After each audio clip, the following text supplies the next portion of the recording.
I've got roughly 2 cups of frozen peas in this bowl. I'm gonna dry them out a little bit with a clean kitchen towel.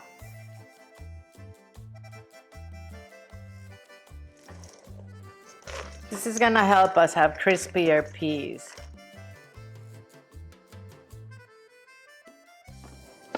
We're just taking out the ice crystals. I'm gonna drizzle these with olive oil, maybe 2 teaspoons. You can use whatever oil you want, guys.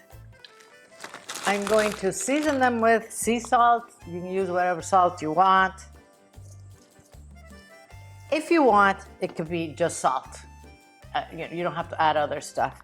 I'm gonna add some cracked black peppercorns. And I'm going to add some cumin. Let's say a teaspoon.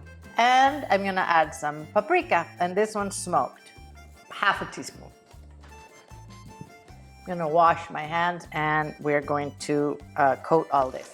We wanna make sure all those peas are coated. I'm going to line my pan.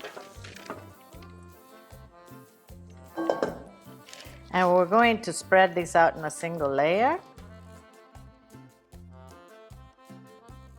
These are gonna go into a preheated oven at 400 degrees Fahrenheit, that's 200 centigrade, for about 25 minutes. I'll bring them back out at the 12-minute mark so that we can stir them a little bit, and then we'll put them back in. Okay, these have been in the oven for about 12 minutes. We're just gonna stir them.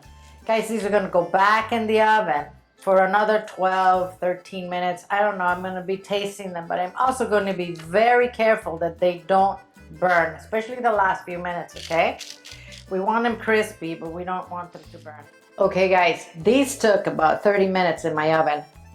Ah, they're crisp, can you hear that? Yummy. I did move them around like I showed you a couple more times. As I said, the last 10 minutes are crucial. You don't want them to burn. But these are great. I'm gonna have this recipe underneath the video in the description box and a link to go print it on my website. I'll also have some information on how to do it if you're using fresh peas. Thanks for watching. I'm gonna see you soon.